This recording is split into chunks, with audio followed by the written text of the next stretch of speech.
Hello guys, welcome in chemistry classes by Sanjay Pandey. आज हम लोग क्लास 12th का फोर्थ चैप्टर केमिकल काइनेटिक्स के बारे में पढ़ेंगे। केमिकल काइनेटिक्स चैप्टर में हम लोग को पढ़ना क्या है, जैसे कोई भी केमिकल रिएक्शन होता है तो उसकी कुछ स्पीड होती है। जैसे कुछ रिएक्शन क्या होते हैं, बहुत ही फास्ट होते हैं, कुछ रिएक्शन जो हैं बहुत ही स्लो होते हैं, और कुछ रिएक्शन जो है मॉडरेट स्पीड से होते हैं। जैसे फास्ट स्पीड का अगर हम एक एग्जांपल लें कि अम, जैसे सोडियम है, अगर सोडियम को अगर वाटर में हम लोग डालते हैं तो सोडियम का वाटर के साथ रिएक्शन जो होता है बहुत ही फास्ट होता है। और अगर मान लो कि अगर हम स्लो रिएक्शन का एक एग्जांपल लें, जैसे हो गया कि हमारा किसी लोहे में जंग लगना, वो हमारा स्लो रिएक्शन हो गया। जैसे अगर हम किसी लोहे के ऑब्जेक्ट को क्या करते हैं कि नम जगहों पर रख देते हैं तो वो धीरे धीरे कुछ दिनों बाद उसमें जंग लग जाता है। लेकिन अगर हम एक दिन में ऑब्जर्व करना चाहें कि इसमें केमिकल रिएक्शन कितना हुआ है, तो एक दिन में ऐसा लगेगा कि कोई केमिकल रिएक्शन हुआ ही नहीं है। तो ये हमारा जो रस्टिंग ऑफ आयरन हो गया, ये स्लो रिएक्शन हो गया। तो इस चैप्टर में हम लोग को मेनली मॉडरेट रिएक्शन, यानी कि ऐसे रिएक्शन जिसके स्पीड को हम लोग मेजर कर सकते हैं, उन्हीं के रेट्स के बारे में पढ़ना है, यानी कि उन्हीं के स्पीड के बारे में पढ़ना है। तो रेट ऑफ रिएक्शन कहने का मतलब है कि अगर हम लोग कोई रिएक्शन सपोज कर लें कि अगर हमारा कोई रिएक्टेंट आर है और ये कन्वर्ट हो रहा है प्रोडक्ट पी में, तो शुरुआत में जो है इसका कंसंट्रेशन ज़्यादा होगा, इसका अमाउंट ज़्यादा होगा, और धीरे धीरे ये रिएक्टेंट का अमाउंट कम होगा और प्रोडक्ट का जो अमाउंट है वो बढ़ता जाएगा। और इसका जो हमको देखना है वो मोलर कंसंट्रेशन में देखना है। तो शुरुआत में इसका कंसंट्रेशन क्या होगा, धीरे धीरे इसका कंसंट्रेशन डिक्रीज होना स्टार्ट होगा और इसका जो है इंक्रीज होना स्टार्ट होगा। तो अगर हमको कहना हो, सपोज कर लेते हैं हम कि किसी टाइम पे एट टाइम T1 इसका जो कंसंट्रेशन है वो R1 था, मोलर कंसंट्रेशन। जो बड़ा ब्रैकेट होता है वो मोलर कंसंट्रेशन को रिप्रेजेंट करता है, और इसका जो कंसंट्रेशन था उस समय T1 था। और फिर किसी टाइम एट टाइम T2, किसी टाइम पे इसका जो कंसंट्रेशन है वो R2 हो जाता है, और जो प्रोडक्ट का कंसंट्रेशन है वो P2 हो जाता है। तो यहाँ पे हम लोग ये समझ सकते हैं कि जो R2 का वैल्यू होगा वो R1 से कम होगा, क्योंकि रिएक्टेंट का अमाउंट धीरे धीरे क्या हो रहा है, डिक्रीज हो रहा है, और प्रोडक्ट का जो कंसंट्रेशन है वो इंक्रीज हो रहा है। तो P2 का वैल्यू P1 से अधिक होगा। तो अगर हम R के डिसअपियर होने की स्पीड लिखें, यानी कि rate of disappearance, rate of disappearance of R, तो क्या हो जाएगा R2 minus R1, R2 minus R1 अपन में कितने टाइम में हुआ है, तो T1 से स्टार्ट हुआ है और T2 पे खत्म हो गया है, तो T2 माइनस T1। जो इसका वैल्यू है R2 माइनस R1 का, ये हमारा आएगा निगेटिव वैल्यू। तो स्पीड कभी निगेटिव तो हो नहीं सकता, तो इसके आगे हम एक और निगेटिव लगा सकते हैं, लगा देते हैं, ताकि जो निगेटिव इधर से आएगा इस निगेटिव से मिलके पॉजिटिव हो जाएगा। ये इंक्रीज हो रहा है इसका अमाउंट, तो इसको हम क्या लिख देंगे, rate of appearance, rate of appearance of P.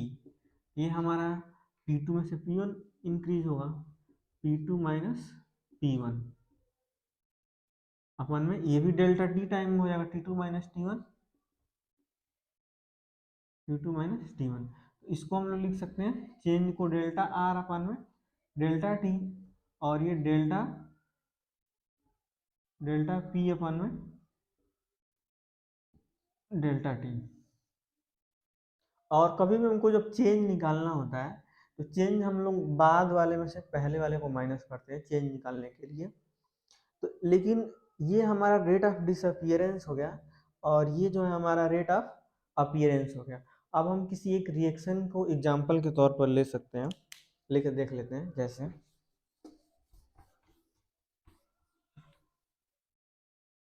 Nitrogen pentoxide का डिकम्पोजिशन, N2O5 का डिकम्पोजिशन होता है तो NO2 और ऑक्सीजन में डिकम्पोज होता है। इसको हम लोग बैलेंस कर लेते हैं। 4NO2, 2 2 2 4, 4 2 5 10, 4 2 8। हाँ, अभी बैलेंस एक केमिकल इक्वेशन है। तो अगर हमको इसमें क्या होगा कि इसका अमाउंट धीरे धीरे डिक्रीज होगा और इन दोनों का अमाउंट धीरे धीरे इंक्रीज होगा। तो अगर हमको लिखना हो rate of disappearance of N2O5, ये कितना हो जाएगा? चेंज मतलब किसी गिवन टाइम में कितना इसके कंसंट्रेशन में चेंज हुआ, तो ये कितना हो जाएगा हमारा? Delta change in concentration of N2O5 अपन में डेल्टा टी, और यहाँ पे माइनस लगा देंगे क्योंकि ये वैल्यू माइनस में आएगा। और अगर हम कहें रेट ऑफ अपीयरेंस, ये और इंक्रीज होगा तो इसको हम क्या लिखेंगे? Rate of appearance of NO2। तो ये हो जाएगा हमारा पॉजिटिव, यहाँ पे हो जाएगा डेल्टा NO2 अपन में डेल्टा टी। ये हमारा ये रिप्रेजेंट कर रहा है डिसअपियरेंस का मतलब ये कितनी तेजी से डिक्रीज हो रहा है और ये NO2 कितनी तेजी से बन रहा है। लेकिन जो रेट ऑफ रिएक्शन है वो अपीयरेंस या डिसअपियरेंस से थोड़ा सा डिफरेंट है। वो रेट ऑफ रिएक्शन जो है हम पर मोल देखते हैं। तो अगर हम लिखना चाहें इसके लिए रेट ऑफ रिएक्शन, इस रिएक्शन की जो स्पीड होगी, अब हम रिएक्टेंट के टर्म में लिखते हैं तो विथ रिस्पेक्ट टू N2O5 कितना हो जाएगा?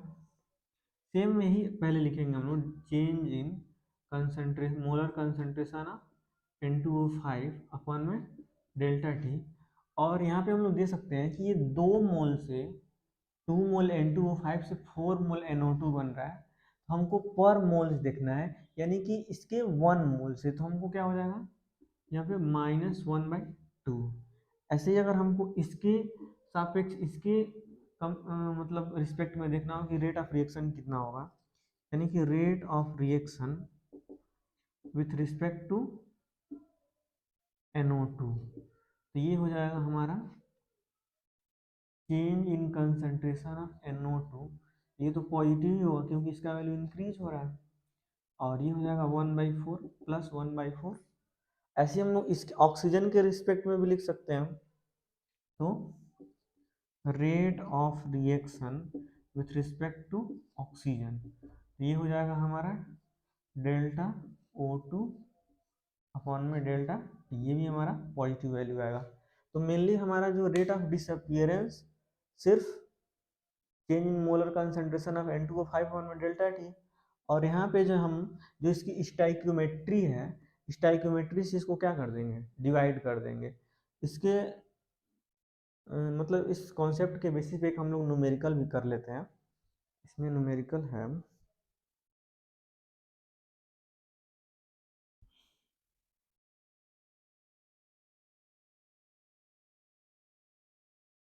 जैसे एक NCERT में दिया हुआ है न्यूमेरिकल।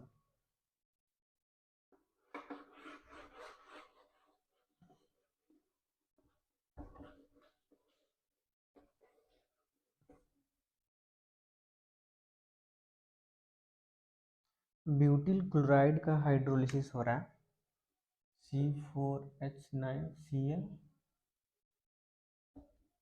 प्लस H2O, और ये C4H9OH प्लस HCl में कन्वर्ट हो रहा है। तो इसका जो है किसी टाइम 0 पे, जब t = 0 सेकेंड है, तो इसका जो कंसंट्रेशन है 0.100 है, और फिर किसी टाइम 50 सेकेंड पे इसका जो कंसंट्रेशन है 0.0905 हो जाता है, 0905 मोल हो जाता है। ठीक है, तो अगर हमको इस टाइम के बीच में इसका निकालना हो rate of reaction, rate of reaction, ये हो जाएगा हमारा कि कितना कंसंट्रेशन में चेंज हो गया। तो ये हमारा क्या हो गया, R1 हो गया, और ये हमारा क्या हो गया, R2 हो गया। तो R2 माइनस R1 अपन में delta T, T2 minus T1, तो ये हो जाएगा हमारा माइनस 0.0905 और माइनस 0.100 अपन 50 माइनस 0।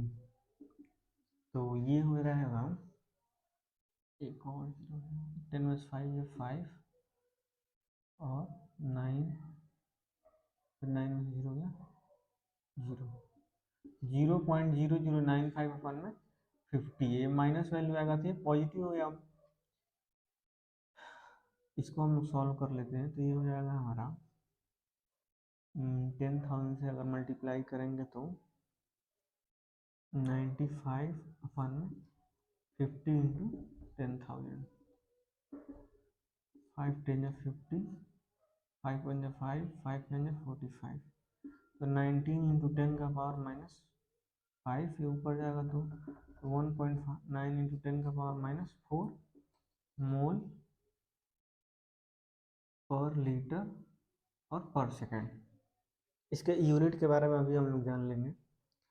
तो इसके यहाँ पे जो रेट ऑफ रिएक्शन हमारा हो जाएगा, क्योंकि यहाँ पे स्टाइक्योमेट्री नहीं है तो हमने स्टाइक्योमेट्री नहीं दिया, तो इसके लिए जो रेट ऑफ डिसअपियरेंस और rate of reaction with respect to butyl chloride same होगा। तो इस 0 से 50, जो 0 से 50 सेकेंड के बीच जो इसका रेट ऑफ रिएक्शन था वो 1.9 into 10 to the power minus 4 mole पर लीटर पर सेकेंड था।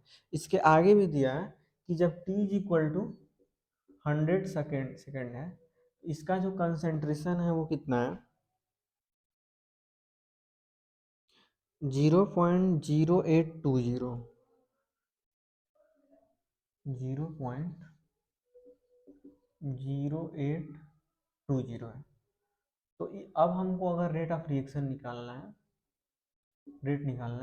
तो क्या हो जाएगा, अब हमको अगर 100 से 50 के बीच कितना था रेट ऑफ रिएक्शन, ये हो जाएगा हमारा 0.0820 माइनस 0.0905। इसको हम लोग माइनस कर लेते हैं, तो ये हमारा हो जाएगा 100 माइनस 50, और इसको हम माइनस कर लेंगे तो 5, 10 में से 2 गया 8, और 8 में से 8 गया 0, 0.0085 वन में 50। तो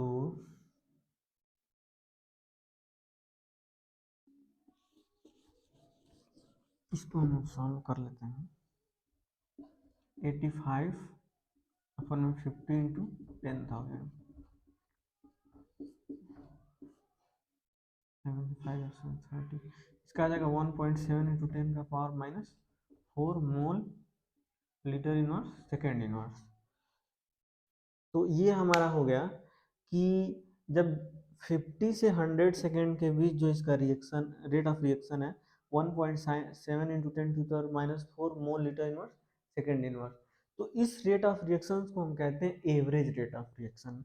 जैसे कि अगर हम लोग अगर बात करें कि अगर हमारे लिए कोई पॉइंट है ए और ये है कोई पॉइंट बी, और इनके बीच का जो स्पीड है वो है 200 किलोमीटर, और इसको मतलब हम एक समझाने का प्रयास करते हैं कि कोई पॉइंट ए से बी तक जाता है, इसके बीच का डिस्टेंस 200 किलोमीटर है, और वो टाइम लगता है उसको 4 आवर, 4 घंटे उसको लगते हैं। तो उसका जो स्पीड होगा वो कितना हो जाएगा, 50 किलोमीटर पर आवर। तो इसका मतलब क्या है कि वो पूरे रास्ते उसका स्पीड बिल्कुल 50 ही होगा, ना तो उससे कम होगा ना तो अधिक नहीं। जहाँ ट्रैफिक होगा वहाँ पे इसकी स्पीड कम भी हो सकती है, और जहाँ पे रास्ता क्लियर होगा वहाँ पे इसकी स्पीड अधिक भी हो सकती है। तो ये जो हमारा आता है यहाँ पे 50 किलोमीटर पर आवर, वो एवरेज आता है स्पीड। तो वैसे ही ये जो हमारा स्पीड आया है 50 से 100 सेकेंड के बीच या 0 से 50 सेकेंड के बीच, ये एवरेज स्पीड आया है। और एक दूसरा स्पीड होता है हमारा इंस्टेंटेनियस स्पीड, यानी कि हमको किसी एक पार्टिकुलर टाइम पे बोल दे कि t इज इक्वल टू 50 पे ही या t is equal to 75 second पे रेट ऑफ रिएक्शन क्या होगा, तो उसको हम कहते हैं इंस्टेंटेनियस स्पीड। तो इसको हम लोग अगले वीडियो में पढ़ते हैं कि इंस्टेंटेनियस स्पीड क्या होता है। इसमें हम लोग इसका ग्राफ थोड़ा समझ लेते हैं और जो यूनिट है वो समझ लेते हैं।